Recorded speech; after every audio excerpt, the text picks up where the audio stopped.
Saudara, saya merenungkan firman, ada satu hal yang baru-baru ini saya renungkan. Coba kita pikir, hal apa yang paling utama di dalam hidup ini menurut Tuhan Yesus? Adalah carilah dahulu apa? Kerajaan surga.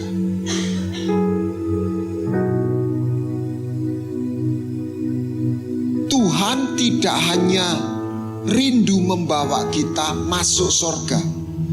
Tuhan pingin kita ini tinggal dan mengalami kerajaan surga. Orang bisa tinggal di Indonesia.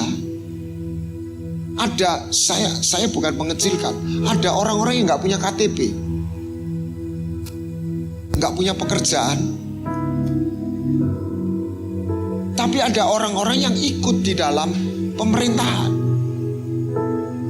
Tuhan tidak hanya ingin membawa kita masuk surga, Tuhan ingin kita terlibat di dalam pekerjaan surga, dalam kerajaan surga.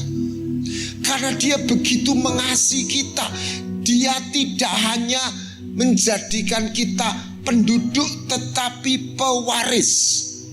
Amin. Dan satu yang unik dalam kerajaan ini, tidak ada budak di sana. Semua anak. Ini keren. Tidak ada budak. Semua raja itu punya budak. Tapi kerajaan surga tidak punya budak. Karena penghuninya orang-orang yang ditebus, semua mereka adalah anak. Mereka bukan hanya diselamatkan, mereka diwarisi.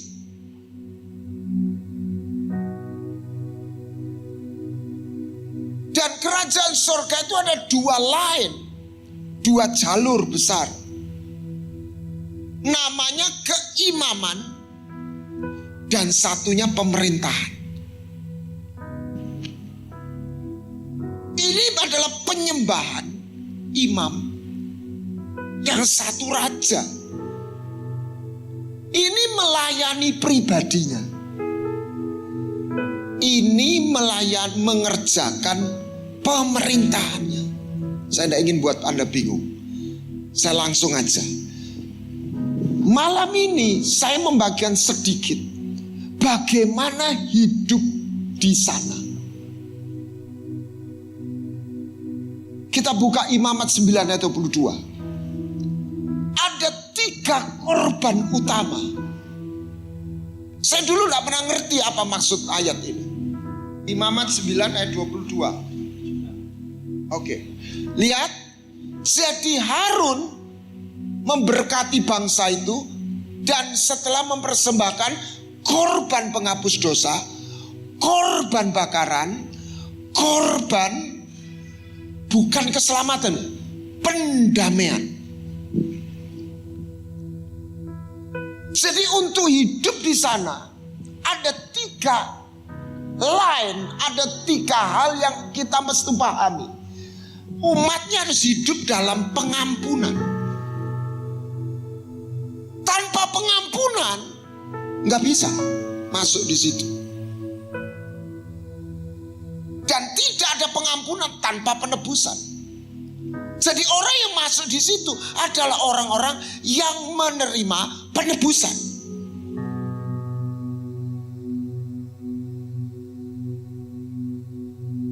Dan Injil adalah satu-satunya berita pengampunan itu lewat penebusan.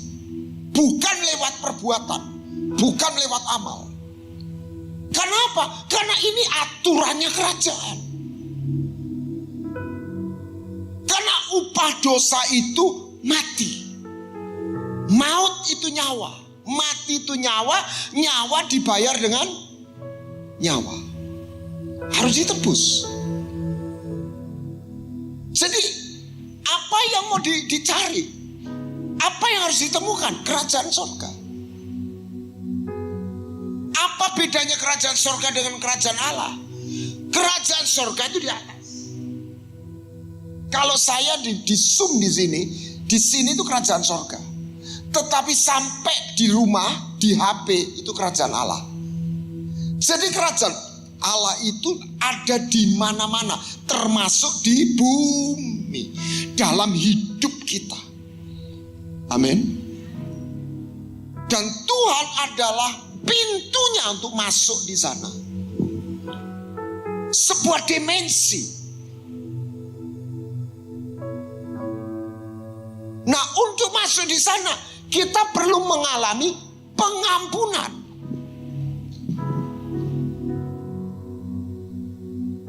Saya jabarkan sedikit.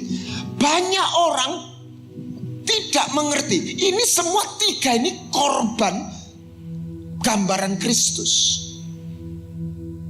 Masalahnya bukan hanya apa yang tersedia, bagaimana menerimanya. Saya khawatir ada banyak anak Tuhan bukan tidak disediakan, gagal menerima. Seperti apa Pak? Gagal menerima. WA-nya sudah dikirim, tapi HP-nya mati. Atau HP-nya di luar service area, sinyalnya off. Atau airplane mode. WA-nya masuk nggak? Tidak. Sudah dikirim belum? Sudah. Anak hilang itu dicintai bapak enggak? Waktu hilang dicintai bapak enggak? Ngalami cintanya bapak enggak? Tidak. Dicintai bapak enggak? Dicintai. Ngalami cintanya enggak? Tidak. Semoga membangunkan Anda. Jadi dicintai Tuhan dan ngalami cintanya itu beda. Kenapa anak bungsu enggak ngalami cintanya bapak? Karena dia di luar areanya bapak. Bukan tidak dicintai bapak.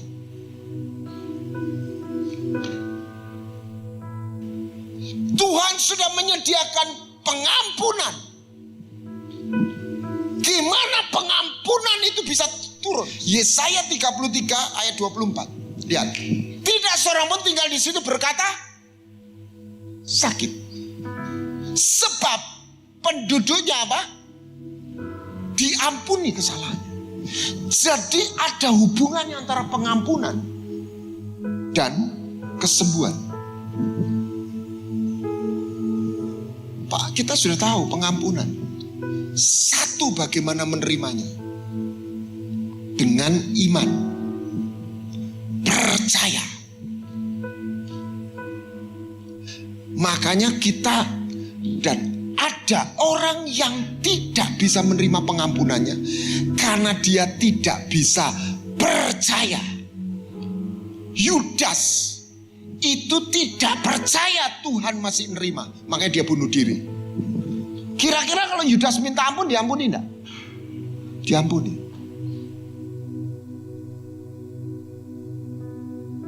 Jadi harus percaya. Kegagalan umat Tuhan itu bukan tidak melihat perbuatannya, tapi gagal mempercayai kasih setianya. Jadi kalau salah, lebih baik kita datang sama Tuhan. Dia hanya marah sekejap, tapi untuk selama-lamanya dia mengasihi kita. Amin. Oke. Tetapi iman pun harus diwujudkan dalam aturan tatanan kerajaan. Ini aturan mainnya. Nomor 2 apa? Mengaku. Bukan cuma percaya. Ngaku dosa di hadapan Tuhan. 1 Yohanes 1 ayat 9. Jangan suruh Tuhan ujuk-ujuk ngampuni. Mengaku di bagian itu. Tuhan, aku dosa Tuhan. Aku tadi sudah ngamuk sama si A. Amin. Barang siapa mengaku dosa.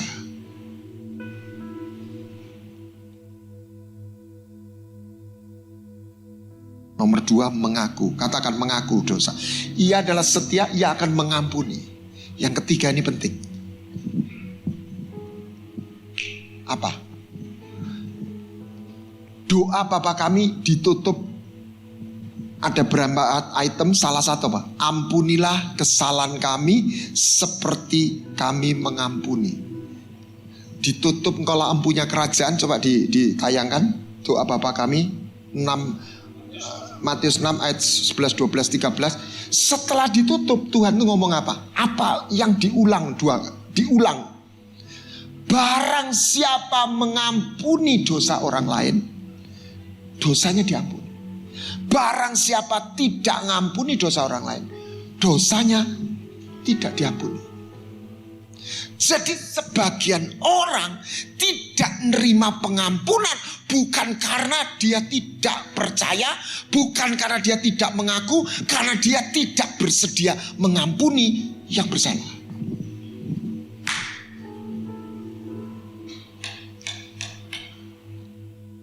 Saya tidak katakan Tuhan tidak menyediakan pengampunan. Saya bicara gimana pengampunan itu turun.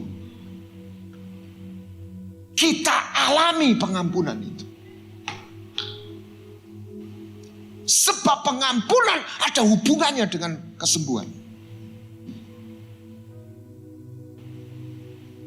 Saya tidak ingin memfatwakan kalau gitu yang tidak sembuh tidak diampuni. Saya nggak ngomong begitu. Tapi ini firman.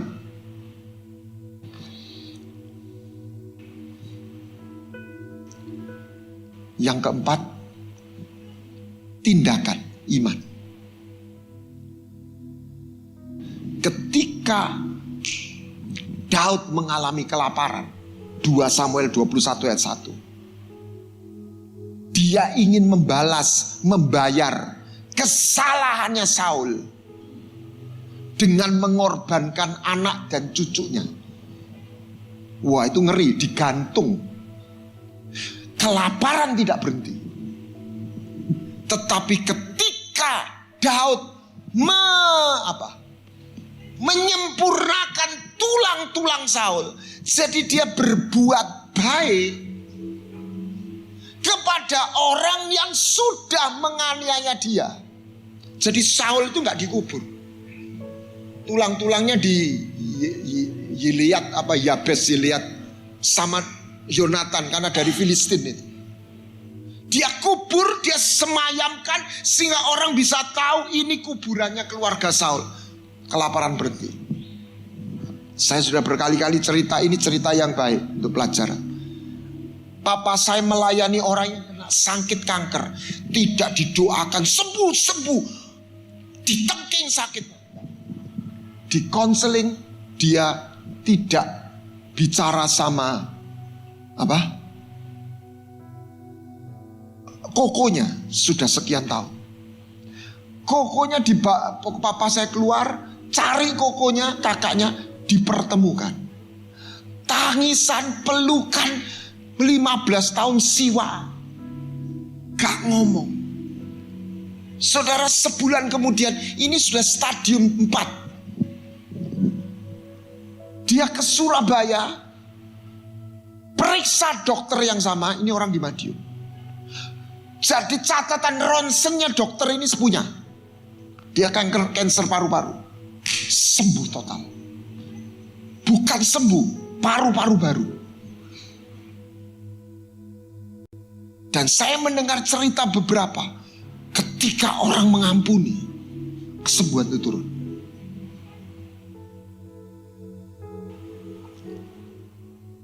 Saudara, kerajaan Allah, carilah dahulu kerajaan Allah dan kebenarannya. Apa itu firman? Konstitusi, undang-undang kerajaan. Kalau dalam alam ini tatanan, segala sesuatu itu ada caranya. Ini keluarga saya itu gedol lihat Master Chef. Masak itu ono corone, saudara. Betul? Bumbu ini sama bumbu ini ora iso saenake diawor. Kalau diawor itu susunannya gimana? Endi dhisik. Semua itu ada caranya. Anda mau hidup dalam kerajaan surga, Anda harus mengalami 3 korban ini.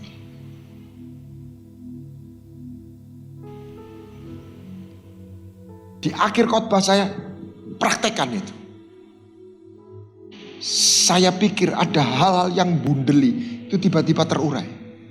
Yang pertama pengampunan. Jangan cuma Tuhan ampuni saya. Nggak bisa begitu. Kita harus percaya.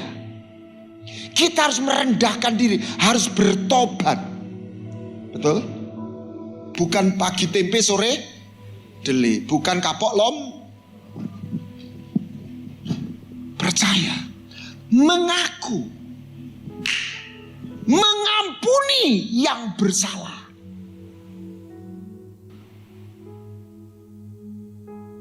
Beberapa orang berdebat soal apa yang diajarkan Joseph Prince. Saya tidak ingin pertentangan itu salah atau benar. Buat saya kita buka aja Alkitab.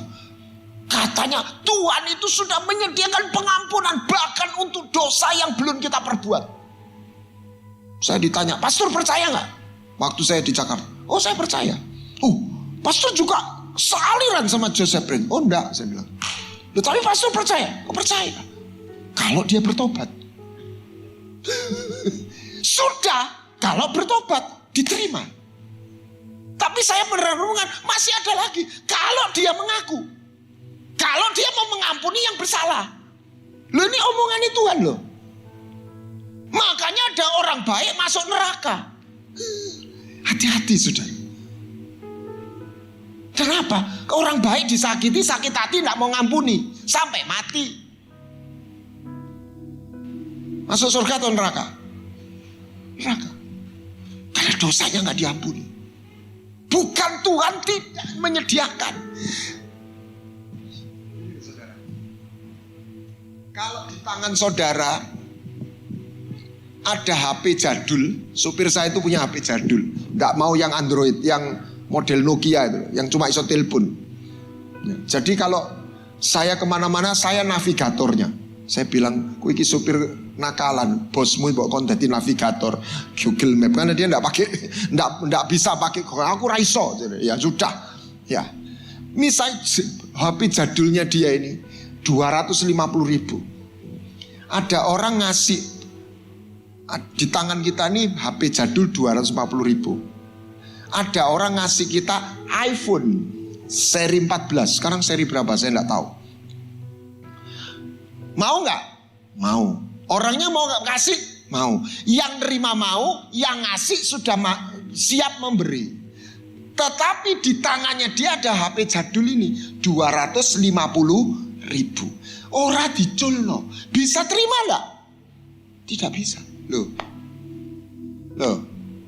Ini harus dibuka. Ini harus dilepas. Baru HP yang 15 juta ini bisa bukan tidak mau ngasih, yang dikasih nggak nyampe karena nggak ada pijaannya. Contoh, saya dulu waktu kecil SD itu nyebrang kurang dikit tabrak bis sampai pembantu saya, dulu pembantu itu kayak ibu sendiri. Itu beliau yang juga terima Tuhan. Jadi lihat saya mau ketubruk bis, wah sama dia diselamati, dikasih selamatan gitu, supaya diruat. Ya, kok ketokane kok kudu diuber-uber mau mati gitu. Kalau saya mati waktu itu, saya nggak selamat. Tapi Tuhan bilang menurut firman, Dia sudah memilih saya, memanggil saya sejak dalam kandungan. Berarti dia sudah nyediain pengampunan. Tapi pengampunan itu belum sampai. Sampai waktu saya usia 23, saya percaya kepada Yesus. Keselamatan yang sudah disediakan nyampe. Amin. Nah sekarang Anda itu harus tahu caranya supaya yang di sorga itu turun sampai di bumi. Amin. Amin. Saya khawatir ada banyak atau bukan sebagian anak Tuhan bukan tidak disediakan, tapi tidak nyampe. Itu namanya kunci. Yang kedua, korban bakaran. Apa itu? Lihat Kejadian pasal 17 atau 18. Persembahkanlah anakmu yang tunggal Ishak sebagai korban perjanjian.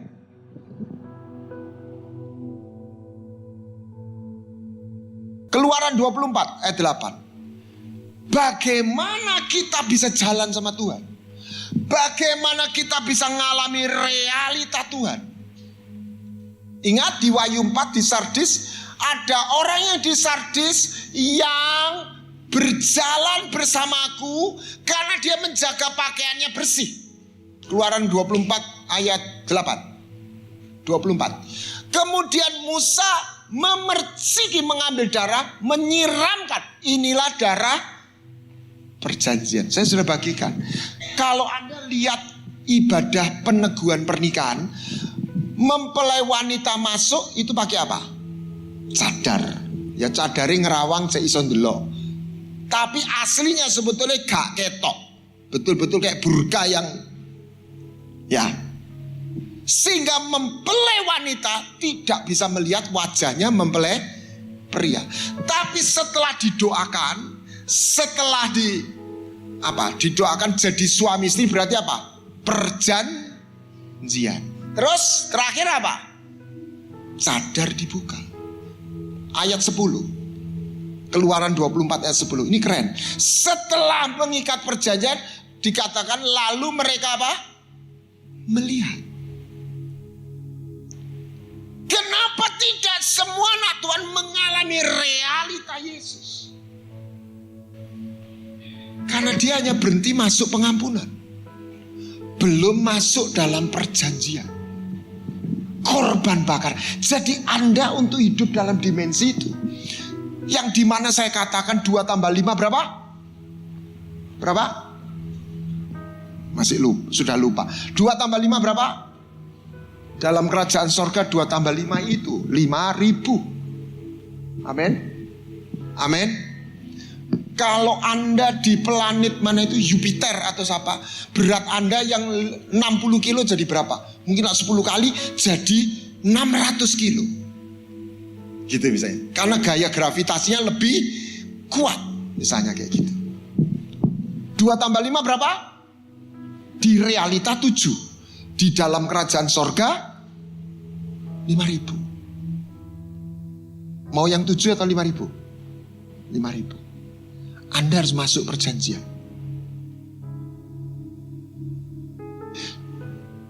Di Yeskiel ketika penghakiman, saya tidak ingin memetakan terlalu jadi fatwa.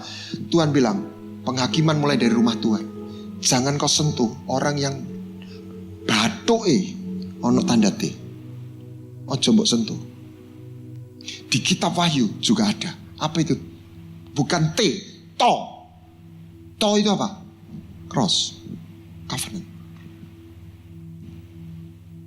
Kenapa Abimelek diimpeni Tuhan? Waktu dia mau ngambil istrinya Abraham. Karena Abraham orang yang berjalan dalam perjanjian. Ini raja punya pasukan ribuan. Ini orang swasta, gak punya orang biasa, gak punya senjata yang untuk melawan raja. Tapi raja bisa gemetar karena diimpeni yang maha kuasa. Kalau saya bahasakan, hei Pelek,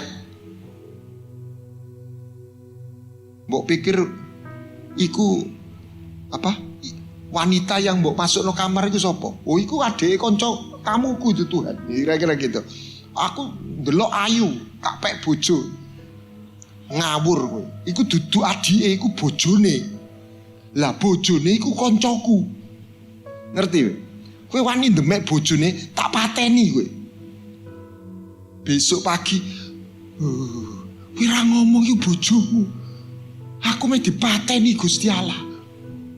Saya tidak tahu, saya tidak ingin polemik, tapi saya bersyukur hari ini orang gemeter sama sumpahnya Ahok.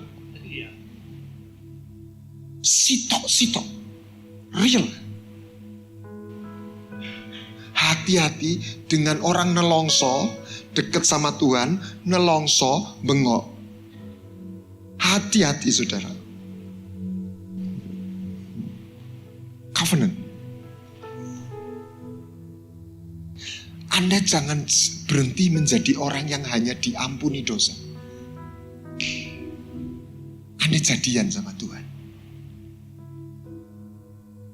Realita surga itu akan hadir. Seperti yang saya bagikan. Anda punya urapan kefefet. Amin. Amin. Mazmur 91 ayat 15 atau 16 itu jadi. Itu tidak untuk setiap orang. Sebab ia mengenal namaku. Tuhan sayang sama semua anaknya. Tapi Tuhan tidak jadian sama semua anaknya.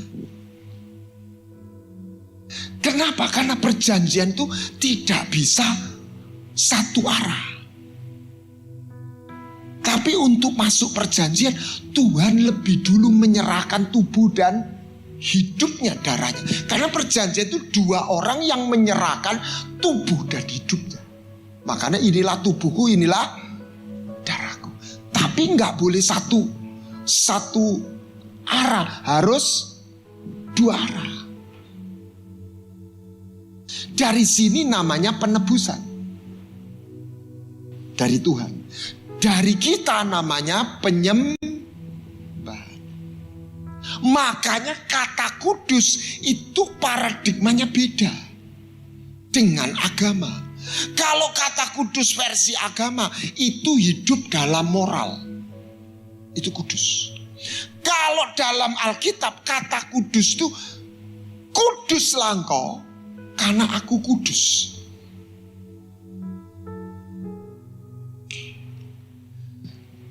Karena aku gak suka yang najis, maka kuduslah engkau. Supaya kita cocok.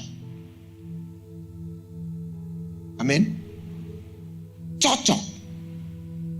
Chemistry-nya sama. Karena Tuhan ngomong, aku mau ngajak kamu jadian, jalan sama aku. Siapa tokoh Alkitab? Bukan hanya orang percaya Tuhan. Mereka jalan sama Tuhan. Dan itu hanya 1-2 orang di perjanjian lama. Di perjanjian baru, Tuhan mau sebanyak mungkin. Walk with God. Siapa yang belum jadian malam ini, Tuhan aku mau jadian. Amin. Anda akan lihat. Itulah sebenarnya salah satu baptisan Roh Kudus. Anda mengalami realita Tuhan. Anda gak hanya ditolong Tuhan. Anda melihat dia hadir. Dia bukan hanya memberi berkat. Engkau lihat dia memberikan pernyataan, aku mengasihi. Secara pribadi. Yang ketiga, korban pendamaian. Korban pendamaian. Perhatikan, Anda baca Imamat. Kalau Anda tidak ngerti gambar besarnya, bosen. Saya baru baca, saya renungan, saya dapat gambar besarnya. Bilangan Imamat, lihat. Begitu detail, rumit. Korban-korban dan kehidupan. Salah satu isu apa? Kalau dosa mesti mengampuni. Tapi yang kedua, penuh dengan kegiatan aktivitas apa? Untuk perempuan yang selesai menstruasi, cuci baju, pentahiran, kena mayat. Harus, kenapa? Harus ini, najis. Orang kena mayat itu berbuat dosa enggak? Ya enggak. Permisi, seorang gadis menstruasi dosa enggak? Ya enggak. Tapi dia najis. Ini versi perjanjian lama maksudnya. Ini gambaran, saya enggak katakan sekarang. Jadi ada isu yang saya khawatir ini hilang. Engkau nggak cukup untuk berhenti diampuni. Engkau perlu tahir.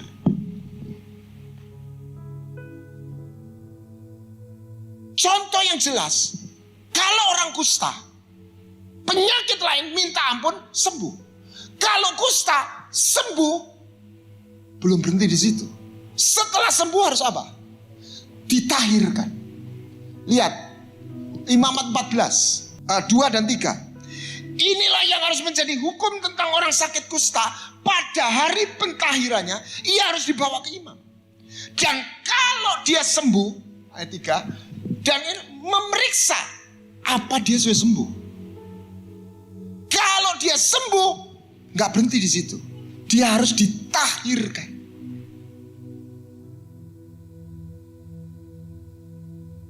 Kenapa perempuan sakit pendarahan itu problemnya apa? Dia nggak tahir. Apa artinya orang nggak tahir?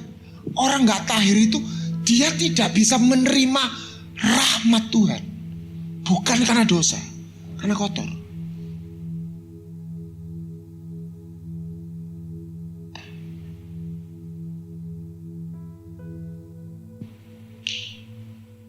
Ini bicara apa? Termasuk trauma, termasuk kutuk.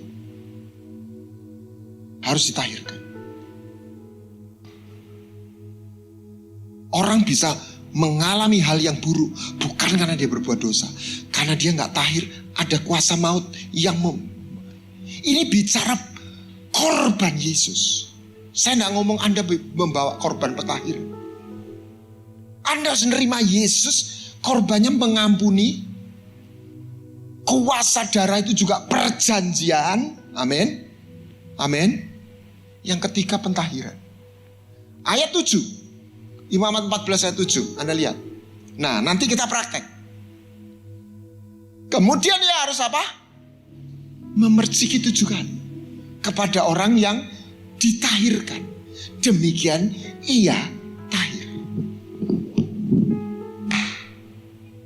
Katakan 7 kali. Makanya Naaman sakit kusta, tapi dia bukan orang Israel. Dia tidak pakai ritual ini, tapi dia suruh selulup 7 kali. Prinsipnya tetap jalan supaya tahir. Yesus dari Getsemani sampai Golgota, darahnya tercurah berapa kali? 7 kali. Artinya Yesus dari Getsemani ke Golgota bukan hanya mengampuni dosamu, dia mentahirkan kustamu. Saya mau saksi ya, saya waktu terima Tuhan, saya bukan hanya orang berdosa, saya kusta, saya najis. Anak bungsu bukan hanya salah, bajunya bau babi, najis. Dia nggak hanya butuh pengampunan, dia butuh pentahiran. Dan Bapak membuang jubah yang lama, dibersihkan. Dia bawa lembu yang anak lembu, pengampunan, perjanjian, pentahiran.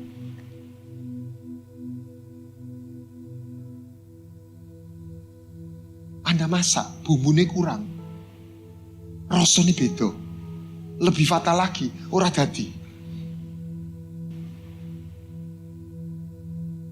Jadi sudah waktunya kita ini hati dan pikiran. Hatinya tulus, corone mesti ngerti.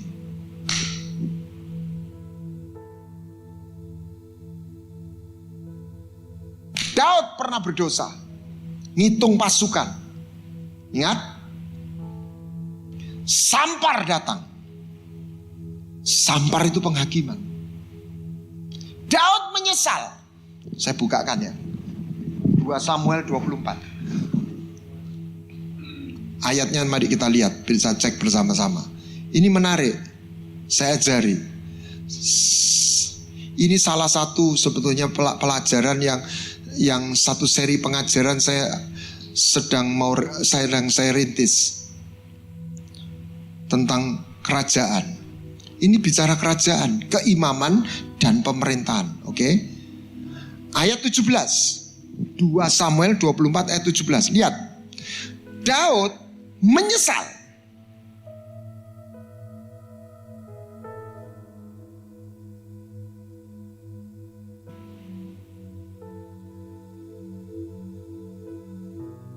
Aku telah berdosa setelah aku membuat, ini bukan ini. Bentar. Ayat berapa ini ya? 10 ayat 10. Lihat. Setelah menghitung dia ngomong begini apa? Aku telah sangat berdosa. Jauhkan kiranya kesalahan hambamu sebab perbuatanku ini. Jadi Daud sudah meminta ampun. Tulahnya, samparnya berhenti nggak? Enggak.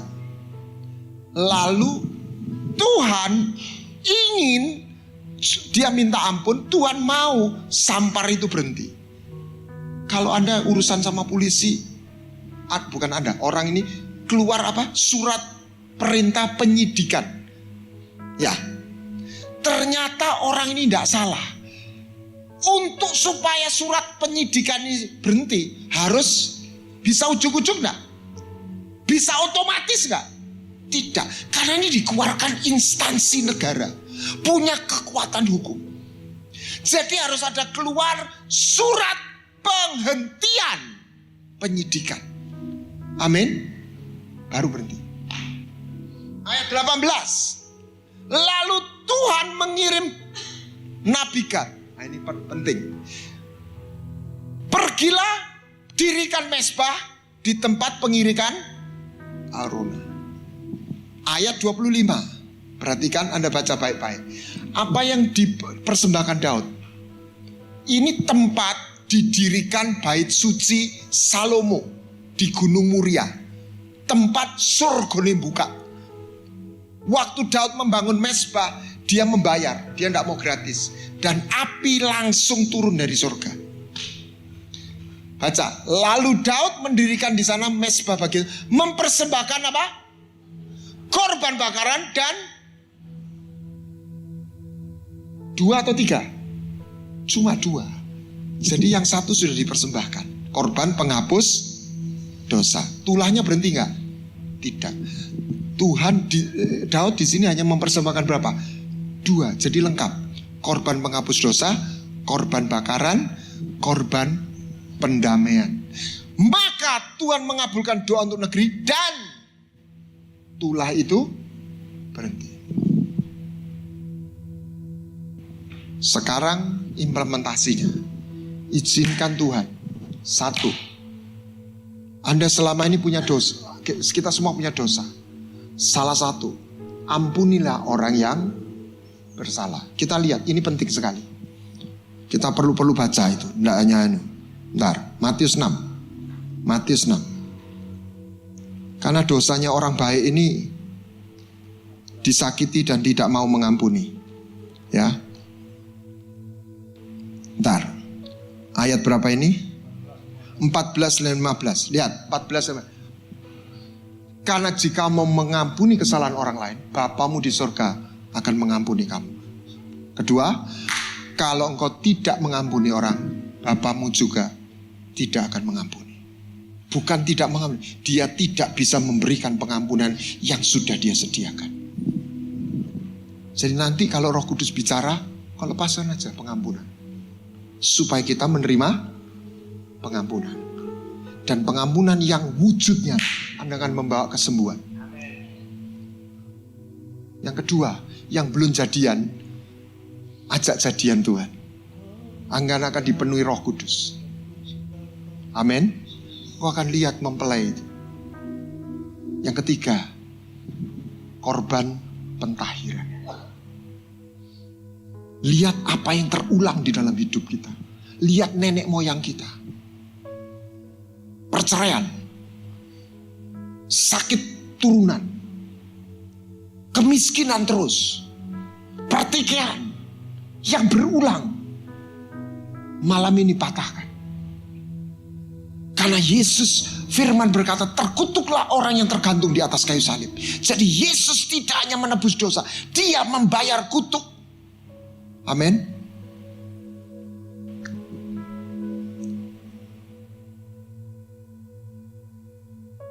Saudara bayangkan kalau peristiwa G30S. Itu salah satu nenek moyang kita yang bunuh orang yang tidak bersalah. Itu kutuk. Tetapi itu tidak pun jadi takdir. Bisa diselesaikan. Tapi Anda harus undang Yesus. Bukan hanya sebagai korban penghapus dosa. Tetapi sebagai korban pendamaian. Amin. Di situ kutuk dipatahkan.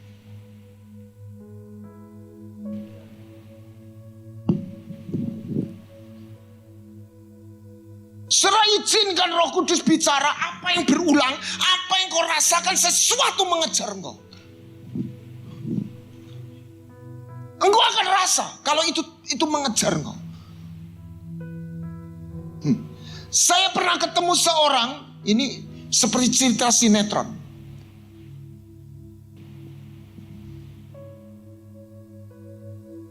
Papanya selingkuh sama omanya.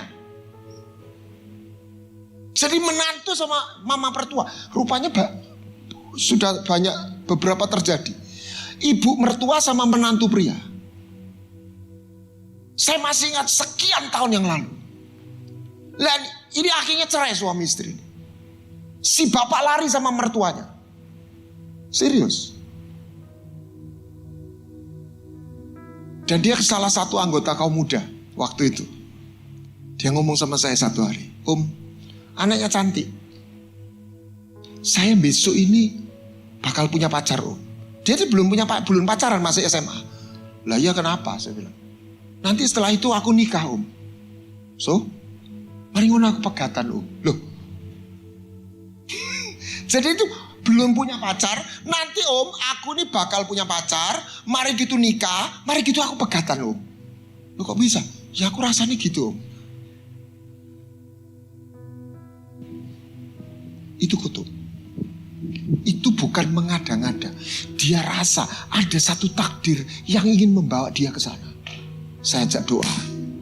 Patahkan. Hari ini dia nikah dan dia tidak cerai. Amin.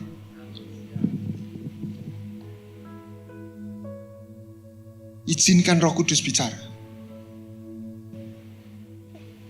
Sebagian orang, saya tanya begini, kenapa Rahel mati? Kenapa Rahel mati? Karena dia tidak tahu. Yakub juga gak sadar. Yakub mengutuki Rahel. Siapa yang ngambil jimat mati dia. Beberapa orang dia tidak sadar. Dia dikutuk oleh orang tuanya waktu dia kecil. Karena dia nakal. Orang tuanya juga gak sadar. Dia harus membatalkan. Bisa lepas sendiri. Bisa dia harus mengaku. Amin. Kita nyembah. Kita minta. Yesus itu korban penghapus dosa. Yesus juga korban bakaran. Perjanjiannya, Yesus juga korban pendamaian. Dia bukan hanya mengampuni, dia membatalkan penghakiman. Sehingga kita gak harus mengalami apa yang tidak seharusnya. Takdir yang kata orang, wis nasibnya gitu, dipatahkan. Amin. Mari kita bangkit berdiri.